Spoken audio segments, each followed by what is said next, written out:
Chairman पे supreme court में एक पीआईएल दायर हुआ है कि उनकी नियुक्ति को लेकर, ठीक है, नियुक्ति में जो प्रक्रिया है उसमें शायद अनियमितता बरती गई है। PSC, UP PSC, Rajasthan PCS वाले भी हंस रहे हैं हम पे कि बताओ 1000 लोगों की एक्सपर्ट कमेटी है बीपीएससी की, इतने विद्वान लोग सवाल बना रहे हैं, उसके बाद भी 18 क्वेश्चन, 4 क्वेश्चन तो वो खुद माने डिलीट किए हैं। मेरे पास भी आ रहे हैं कि किस तरह से दो एग्जाम को बराबर कैसे किया गया, कौन सा तरीका है, ना तो स्किलिंग किया है ना नॉर्मलाइजेशन किया है, फिर कौन सा तरीका, क्योंकि कल ही उन्होंने मना किया, स्किलिंग नहीं किया है। बताइए, बीच में 100 बच्चे गायब हैं और लगातार 12 का हो रहा है, फिर 6 का हो रहा है, ये मतलब कहाँ होता है ऐसे? एकदम लड़ेंगे। अगर हाई कोर्ट में डबल बेंच में जाती है या जो भी होता है, हम सुप्रीम कोर्ट तक जाएंगे, पीछे नहीं हटेंगे। को जो है वो उनकी नियुक्ति की गई, 16 को उनको वीआरएस मिलता है।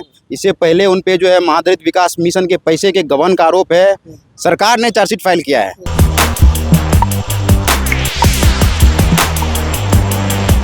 नमस्कार, मैं हूं अनुकुल तिवारी और आप वॉइस आप देख रहे हैं। देखिए, प्रेस कॉन्फ्रेंस खत्म हुआ, रमांशु सर ने क्या बोला वो आप अच्छे से सुन लिए होंगे। अब इस वीडियो में हमारे साथ अभ्यर्थी मौजूद हैं। प्रेस कॉन्फ्रेंस का लाइव आप लोग ने दिखाया सबको, लेकिन क्या हुआ? कल चेयरमैन गायब थे, सुना है कि कल फिर से आप लोग ने कुछ अलग केस जारी किया है चेयरमैन की तरफ से, क्या होगा? नहीं, चेयरमैन पे सुप्रीम कोर्ट में एक पीआईएल दायर हुआ है कि उनकी नियुक्ति को लेकर, ठीक है, नियुक्ति में जो प्रक्रिया है उसमें शायद अनियमितता बरती गई है, तो इसी को लेके एक वहाँ पे पीआईएल दायर किया गया है सुप्रीम कोर्ट में।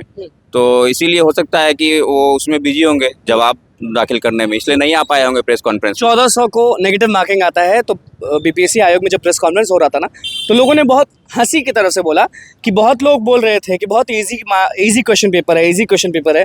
तो क्या हुआ, ये 1400 लोग कहाँ से आ गए? MP PSC, UP PSC, Rajasthan PCS वाले भी हंस रहे हैं हम पे कि बताओ 1000 लोगों की एक्सपर्ट कमेटी है बीपीएससी की, इतने विद्वान लोग सवाल बना रहे हैं, उसके बाद भी 18 क्वेश्चन, 4 क्वेश्चन तो वो खुद माने डिलीट किए हैं। उसके बाद हम लोग भी खोज के लाए हैं और 4 8 और हम लोग भी 12 से 13 क्वेश्चन लाए हैं। तो यानी कि बताइए कि इसमें तो नॉन सीरियसनेस किसका दिख रहा है आयोग का, जबकि उनके पास सब तंत्र है। उसके बाद भी वो सवाल वैसा पूछ रहे हैं जो सीधे 25 साल पुराने सवाल डायरेक्ट ऑप्शन सहित उठा रहे हैं। एक एग्जाम्पल दूंगा उसमें उन्होंने पूछा ट्रॉपिक ऑफ कैंसर, कर्क रेखा कहाँ से पास होती है, तो उसमें बिहार और झारखंड अलग नहीं हुए थे 2000 से पहले, तो वो 2000 से पहले का सवाल है, उसमें ऑप्शन में झारखंड नहीं है, सिर्फ बिहार है। तो हम लोग, चूंकि हम लोग पढ़ते हैं तो हम लोग समझ गए कि ये सवाल बहुत पुराना है, तो आयोग क्वेश्चन तो चेप रहा है, उसके साथ ऑप्शन भी वही चेप ले रहा है। तो और बहुत सारे लोग कमेंट और फोन भी कर रहे हैं कि हमारा कट ऑफ से ज्यादा मार्क्स है, फिर भी देखिए भैया हमारा नहीं हो, ये कैसा बीपीएससी? इस तरह के मैसेज हमारे पास भी आ रहे हैं कि किस तरह से दो एग्जाम को बराबर कैसे किया गया, कौन सा तरीका है, ना तो स्किलिंग किया है ना नॉर्मलाइजेशन किया है, फिर कौन सा तरीका, क्योंकि कल ही उन्होंने मना किया, स्किलिंग नहीं किया है, फिर स्किलिंग किया नहीं, नॉर्मलाइजेशन किया नहीं, तो किया क्या? तो कौन से आधार पे आपने 2 एग्जाम को बराबर किया भाई? इसका जानकारी दीजिए बच्चों को, बच्चे ही प्राइमरी स्टेक होल्डर हैं आपके। जानकारी चाहिए आपको? क्यों नहीं चाहिए? सभी बच्चे मांग रहे हैं, ऑनलाइन ऑफलाइन सब। अभी हम लोग घूम रहे हैं जब फील्ड में भी, तो लोग बता रहे हैं कि भैया बहुत अनियमितता हुई है। जेडीयू जाके देख लिए, बीजेपी जाके देख लिए, मिला कुछ नहीं? मिला है, सूचना वहां तक गई है, ऊपर तक जहां जानी चाहिए थी। बिल्कुल, डरे हुए हैं। आप पर आते हैं, कभी ऐसा आप सुने हैं कि एक क्लासरूम में सारे बच्चों का हो जाए, अधिकतर बच्चों का हो जाए? सुना है आपने? देखिए, अभी तक तो नहीं सुना था। पहले सुनते थे कि हाँ, एक क्लास के बच्चे बहुत सारे लोग हैं जो 90% आ गए, 80% आ गए, वो तो एकेडमिक एग्जामिनेशन में सुना था। लेकिन किसी कॉम्पिटिटिव एग्जामिनेशन में इतना रैंडम लगातार तेज होंगे बच्चे? सीक्वेंस, अरे भाई कैसे हो सकते हैं? हम लोग भी एग्जामिनेशन देते हैं, संभव नहीं है कि 12 से 12 बच्चे लगातार सीक्वेंस में पास हो जाए। 6 से 6 बच्चे हुआ, 2 का भी हुआ, 3 का भी हाँ, हुआ, 12 लगातार सीक्वेंस है, 5 का लगातार सीक्वेंस है, 3 का लगातार सीक्वेंस। लॉटरी सिस्टम निकला क्या ये? ये बताइए, बीच में 100 बच्चे गायब हैं और लगातार 12 का हो रहा है, फिर 6 का हो रहा है, ये मतलब कहाँ होता है ऐसे? अभी तक तो ऐसा सुना कभी? जी नहीं, रेंडमली जब भी होता है तो कहीं 2 का सीक्वेंस बन सकता है, ज्यादा से ज्यादा 3 का सीक्वेंस बन सकता है, 12 का सीक्वेंस नहीं बन सकता। लड़ेंगे ना? बिल्कुल लड़ेंगे, बिल्कुल लड़ेंगे, लड़ाई हार नहीं मानेंगे। हम लोग तैयार हैं, हम सभी तैयार हैं। ये हमारा शिक्षा सत्याग्रह, हम शिक्षा सत्याग्रह ग्रुप है हमारा ऑफिशियल, जिससे आप जुड़ने के लिए इसको स्कैन कीजिए, ठीक है? यहाँ पे आप @ लिखा हुआ भी है, उसको पढ़ के, सिर्फ वही ऑफिशियल ग्रुप है जहाँ पे हमसे जुड़िए, क्योंकि कल 26 जनवरी को हम लोग यहाँ गणतंत्र दिवस मनाएंगे। हम संवैधानिक लोग हैं, गणतंत्र दिवस मनाएंगे, उसके बाद हम जब बताएंगे कि क्या करने वाले हैं। क्या फायदा होगा ये QR जो आप लोग दिखा रहे हैं टेलीग्राम चैनल का, उसका फायदा क्या होगा? जो हमारी जितनी सूचनाएं हैं वो सही लोगों के पास और सही तरीके से पहुंच पाएंगी। मतलब कि यहीं से जो सूचना जाएगी वो सही माना जाएगा, क्योंकि बहुत बार ऐसा होता है ना कि हम लोग को भी, जैसे कोई भी फोन कर देगा, बोले कि यहाँ पहुंच रहे हैं, तो हम लोग नहीं समझ पाते हैं कभी कभी कि क्या हो रहा है। बिल्कुल, यही वो ग्रुप है जिसमें आप जुड़िए। सबसे इम्पोर्टेंट मैसेज जो है ना, हम लोग इसी ग्रुप के थ्रू देंगे और कोई भी भ्रामक खबर जो कहीं और से इधर उधर से आए उस पर आप आप ध्यान लोग ना दें। बोलेंगे, बताएं क्या जो नहीं है स्टूडेंट, जो पॉलिटिकल आदमी लोग हैं, वो बोलेंगे कि टेलीग्राम चैनल है, बढ़ा रहा है, कुछ सोचा होगा, उसको जवाब दें। सोचा क्या होगा भैया, हम बस यही चाहते हैं कि हमारा जो बात है वो पहुंचे। अगर ऐसा हमारे को सुविधा तो है नहीं, बड़े पॉलिटिकल पार्टी तो हम लोग है नहीं कि तो है नहीं हमारे फंडिंग नहीं है। पास, बड़े-बड़े करोड़ों आप रुपए ये पहले ही बता दें, ये जो QR कोड है ना, पहले बता दे रहे हैं, क्योंकि बार बार फिर लोग कमेंट करते हैं कि पैसा वाला QR कोड है। थोड़ा सामने आइए, पैसा वाला नहीं है। पैसा वाला नहीं है, टेलीग्राम है, और दिख रहा होगा BPSC शिक्षा सत्याग्रह का ग्रुप है टेलीग्राम पे। यहीं पे सारे लोग जो हैं वो जुड़े हुए हैं, और जितने भी लोग BPSC से समझ जाइए कि रखते हैं वास्ता, वो इससे जुड़े और एक रिक्वेस्ट भी करूंगा आपसे भाई कि आप इस ग्रुप का जो लिंक है अपने डिस्क्रिप्शन में जरूर डाल दीजिए ताकि लोग आसानी से उस तक पहुंच पाए। क्या कहेंगे, आप पर आ रहे हैं, क्या कहेंगे? हाथ में तो ये लिए हुए हैं, लेकिन कब तक लड़िएगा? क्योंकि आप भी बोले थे कि बहुत इजी सवाल है, ऐसा है वैसा है, तो कल प्रेस कॉन्फ्रेंस में तमाचा एक तरह से मजाक उड़ाना हो गया कि कहाँ से 1400 लोग को नेगेटिव आ गया, जब इतना ही आसान था। तो यूपीएससी में इससे ज़्यादा निगेटिव आता है, वो भी माखौल कोई आयोग नहीं उड़ाती है।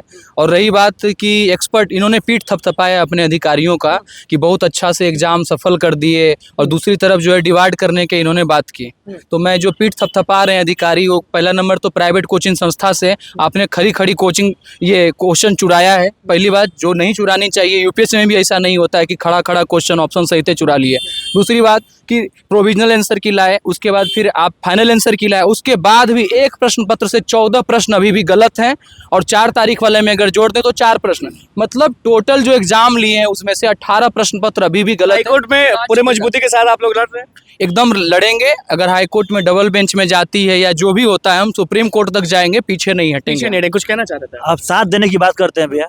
मैं 13 तारीख से आपसे मिला था पहली बार, बिल्कुल। याद है? 13 तारीख सेंटर पर। सेंटर आयोग के सामने मिला था। बिल्कुल, और आज हम ऊपर से लाइव कर रहे थे, हाँ, सीढ़ी पर चढ़े। हाँ बिल्कुल बिल्कुल। और आज तारीख कितनी है? 25 जी। भैया। इस बीच में मैं अनशन पे रहा, 2 बार PMCH गया, FIR हुआ, 2 बार लाठी खाया, और मेरा रिजल्ट भी आया है। मैं चाहता था मेंस भी होता था। क्या आप कर रहे हैं? जाइए, चलिए, अब चले जाइए, अब हो गया रिजल्ट। तो वही अब आराम करिए ना, वही तो बात अब आंदोलन क्यों करना है आपको? वही तो बात है भैया कि हाँ। मेरे सामने कुछ गलत हो रहा है और मैं आंख बंद करूँ अपना। मैं कैसा नागरिक हूँ भाई? कल को हम लोग हो चुका आपका? बिल्कुल। तो आप रिजल्ट हो चुका आपका? आयोग होगा कि नहीं? नहीं, मेरा नहीं, आयोग का- 1.5 नंबर से रह गया है। तो मैं ये बताता हूँ कि जो 14 क्वेश्चन गलत है उसमें बहुत सारे बच्चे विन करेंगे, बहुत सारे आउट होंगे, जी। पहली बात। दूसरी बात मैं ये बता रहा हूँ कि बापू परीक्षा परिसर में जब चीफ सेक्रेटरी के पास हम लोग गए थे, उन्होंने बोला कि अगर कुछ अनएक्सपेक्टेड रिजल्ट आ जाएगा। आप भी वही थे जो BPSC ऑफिस के बाहर भागते भागते आए थे पहला दिन? नहीं, मैं 13 तारीख, हाँ उस दिन ना BPSC ऑफिस 6 तारीख वाला में जो था, हाँ बिल्कुल आए थे, 6 तारीख वाला जो हुआ था, ठीक है। तो चीफ सेक्रेटरी बोले थे कि अगर कुछ ऐसा रिजल्ट आ जाएगा तब हम सोचेंगे, और ऐसा ही आया है कि हर 5 बच्चा में से 1 बच्चा सेलेक्ट हुआ है बापू परीक्षा परिसर में। बिल्कुल, क्या कहेंगे? देखिए, आदरणीय मीडिया बंधुओं को पता है कि आज से 4 दिन पहले एक PIL फाइल हुआ है बिल्कुल। माननीय आदरणीय अध्यक्ष जी को लेके, उनकी नियुक्ति प्रक्रिया को लेके, जो कंप्लीट जो SOP है उसको ब्रीच किया गया। 15 को जो है वो उनकी नियुक्ति की गई, 16 को उनको VRS मिलता है। इससे पहले उन पे जो है महादलित विकास मिशन के पैसे के गबन का आरोप है। सरकार ने चार्जशीट फाइल किया है, और वो आरोपित हैं। वो केस जो है अभी supreme court, sorry high court में जो है वो चल रहा है लगातार। तो अगर ये पूरी तरह से संवैधानिक शुचिता का मामला है, स्वच्छता का मामला है। अगर अध्यक्ष पद पे जो है अगर मजबूत चरित्र के व्यक्ति, अगर शुद्ध आचरण के व्यक्ति नहीं बैठेंगे तो पूरी नियुक्ति प्रक्रिया ही दोषपूर्ण हो सकती है। बिल्कुल, देखिए अभ्यर्थी हमारे साथ मौजूद थे जी। इससे पहले अतुल प्रसाद जी जो लगातार बड़े बड़े परिवर्तन ला रहे थे, रचनात्मक परिवर्तन ला रहे थे, उनका प्रोसेस बहुत डेमोक्रेटिक था। वो पोल करवाते थे और बहुत महत्वपूर्ण डिसीजन लेते थे। तो मैं आज भी बोलता हूँ कि एक बार जो है आप पोल करवा दीजिए, कितने छात्र जो अभी तक जो है परीक्षा की अनियमितता से जो है अपना हामी भरते हैं और कितना नहीं भरते हैं। ये जो हम लोग आरोप लगाए थे कि 28 सेंटर पे और कुछ हुआ है, बच्चे ग्रुप में एग्जाम दे रहे हैं, और जितना भी चीज़ आज तक चला वो रिजल्ट में दिखता है। कहीं डुप्लेट तो 95 डुप्लेट है, ट्रिपलेट 3 बच्चे 6 बच्चे ग्रुप में, वो रिजल्ट में दिखता है। और हमने जो दिखाया वो आप देखिए, और कमेंट में आप जरूर बताएं कि आप क्या सोचते हैं। तो बस हमारे चैनल को सब्सक्राइब करें, पेज को लाइक करें। कैमरामैन के साथ धन्यवाद।